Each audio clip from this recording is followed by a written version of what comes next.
Un couple de personnes âgées fête leur anniversaire de 100 ans. Les petits-enfants leur demandent « Papy, mamie, quel est votre secret pour vivre si longtemps ?»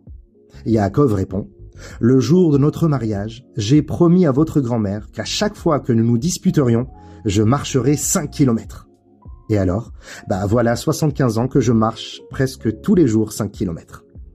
Toute la famille éclate de rire.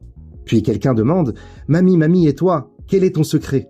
Et Dvorah répond « Eh bien moi, tout simplement, je marche derrière lui pour vérifier qu'il l'ait fait vraiment. » Cette histoire nous fait sourire, mais elle soulève une question fondamentale. Qu'est-ce qui permet à un être humain de rester vivant, enthousiaste, jeune et inspiré, malgré les années qui passent? La réponse se trouve au cœur de notre paracha de Béalotra. La Torah nous parle du Lévi qui a atteint l'âge de 50 ans. Jusqu'à cet âge, il transporte les lourdes structures du Mishkan, il participe au service et assume les tâches physiques les plus exigeantes. Puis la Torah déclare, à partir de 50 ans, il se retirera du service actif, mais il continuera à assister ses frères. À première vue, cela ressemble à une retraite. Mais en réalité, la Torah nous enseigne exactement l'inverse. Le Lévi ne cesse pas de servir. Il cesse simplement une forme de service pour en commencer une autre. La Mishnah dit « À 50 ans, c'est l'âge du conseil, ben chamishim le'etza. Le jeune possède la force. L'adulte possède l'expérience. Mais l'homme mûr possède quelque chose de plus précieux encore, la sagesse. » La Torah ne voit donc pas l'âge comme une sortie de scène, elle le voit comme l'entrée dans une nouvelle mission. Et c'est déjà une révolution. Car le monde dit souvent « Tu as travaillé, tu as terminé, repose-toi ». La Torah répond « Tant que tu respires, Hachem a encore besoin de toi ». Mais la Torah va encore plus loin. Elle ne dit pas seulement « Continue à faire ce que tu faisais », elle dit « Réinvente-toi ». Le Lévi ne poursuit pas simplement la même activité, il entre dans une nouvelle étape. Et c'est peut-être là le plus grand secret de la jeunesse. Nous croyons souvent que nous vieillissons parce que les années passent, mais en réalité, nous vieillissons lorsque nous cessons d'avoir un avenir, lorsque nous cessons de rêver, lorsque nous cessons de grandir, lorsque nous cessons de nous lancer des défis.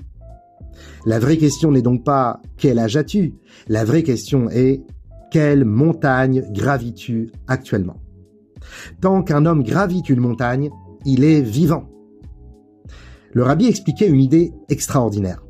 Pourquoi avons-nous besoin de dormir ? Pourquoi Dieu nous oblige-t-il à interrompre chaque jour notre activité pendant plusieurs heures ?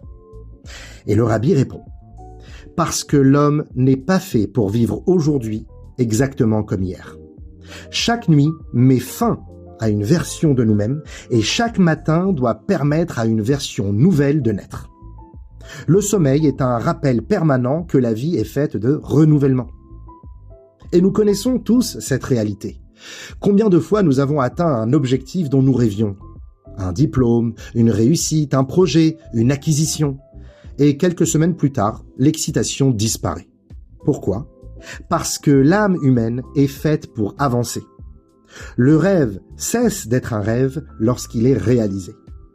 L'homme a besoin d'un nouvel horizon, d'un nouveau sommet, d'une nouvelle montagne. Nous avons été créés à l'image du Créateur, et le Créateur est celui qui renouvelle constamment son monde. Oseh Maaseh Bereshit Bechol Yom Tamid. Notre Neshama aspire donc naturellement à la croissance, à la découverte et au dépassement. Le Midrash rapporte une image magnifique. Quand la pluie tombe, les poissons remontent à la surface pour recevoir les gouttes d'eau. C'est étonnant. Ils vivent déjà dans l'eau. Alors pourquoi chercher encore de l'eau ? La réponse, c'est parce qu'ils recherchent une eau nouvelle, une eau fraîche, une eau qu'ils n'ont jamais goûtée. Et c'est exactement notre histoire humaine. Nous possédons parfois déjà beaucoup de choses, mais notre Neshama continue à chercher, à grandir, à découvrir et surtout à se rapprocher davantage d'Hachem. Le Midrash raconte aussi l'histoire d'un vieillard de 100 ans qui a été aperçu par l'empereur Hadrien. Le vieil homme plantait des arbres, et l'empereur lui demanda « Mais pourquoi te fatiguer à ton âge ? Crois-tu vraiment manger leurs fruits ?» Le vieillard répondit Si Hachem me donne le mérite d'en profiter, alors j'en profiterai. Sinon, c'est mes enfants qui en profiteront. Mes parents ont travaillé pour moi, je travaille pour ceux qui viendront après moi. Quelle réponse magnifique. Cet homme ne vivait pas dans ses souvenirs, il vivait dans ses projets. À 100 ans, il plantait encore. À 100 ans, il construisait encore. À 100 ans, il regardait encore vers l'avenir. Voilà le véritable secret de la jeunesse. Cette idée, d'ailleurs, était visible dans toute la vie du rabbi de Lubavitch. Le rabbi ne vivait jamais sur ses acquis. Chaque année amenait un nouveau projet, une nouvelle campagne, une nouvelle mission. Lors de son 70e anniversaire, alors que beaucoup auraient parlé du passé, le rabbi regarda vers l'avenir. Il cita le verset « Les jours de nos années sont de 70 ans, et avec vigueur, 80 ans. » Puis il lança un immense projet de création de nouvelles institutions. À 70 ans, il ne ralentissait pas. Il projeta 71 nouveaux Batei Chabad. Il accélérait. Parce que la jeunesse n'est pas une question d'âge, la jeunesse est une direction du regard. Le rabbi disait que l'âge n'est pas écrit dans le passeport. Le rabbi écrivait également qu'une période comme la retraite peut devenir une bénédiction extraordinaire. Pourquoi ? Parce qu'elle permet parfois enfin de réaliser ses rêves spirituels. Étudier davantage, apprendre la Torah plus profondément, découvrir la chassidoute, consacrer davantage de temps à la prière, transmettre aux enfants et aux petits-enfants. La première partie de la vie consiste souvent à construire. La deuxième consiste à transmettre. Et parfois, cette deuxième montagne est encore plus élevée que la première. Cette idée apparaît également dans la langue hébraïque. Pour désigner les mots lunaires, l'hébreu possède deux mots, Yerach et Chodesh. Yerach désigne la lune et son cycle répétitif. D'ailleurs, le mot lune se dit Yareach. Chodesh vient du mot Chadash, nouveau, renouvelé. Et ce détail cache un enseignement extraordinaire. Dans l'Aktuba, l'acte du mariage, on utilise le mot Chodesh. Et dans l'acte de divorce, on utilise le mot Yerach. Pourquoi ?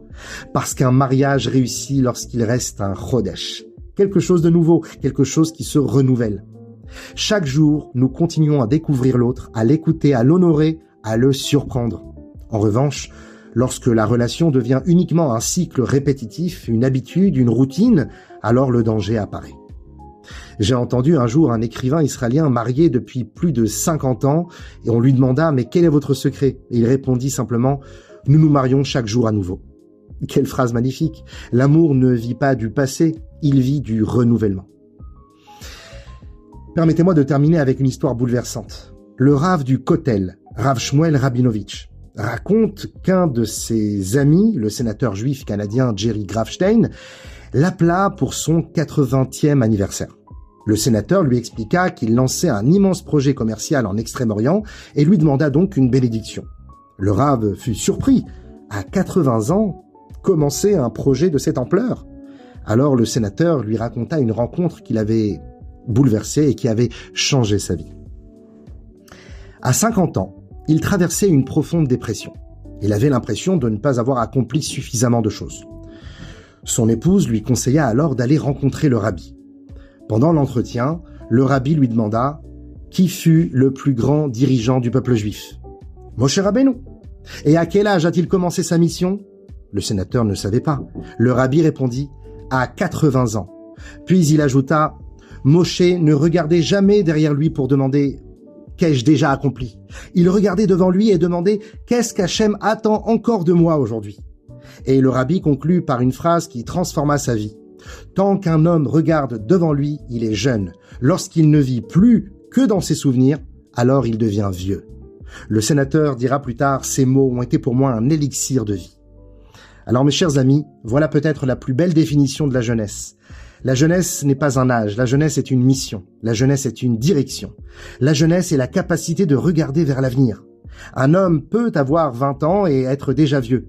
Un autre peut avoir 80 ans et être profondément jeune. Tout dépend d'une seule question. Regardes-tu derrière toi ou regardes-tu devant toi ? Alors, en quittant ce cours ce soir, je voudrais vous laisser avec cette interrogation. Quelle montagne as-tu gravi aujourd'hui? Et surtout, quelle montagne Hachem t'invite-t-il encore à gravir demain?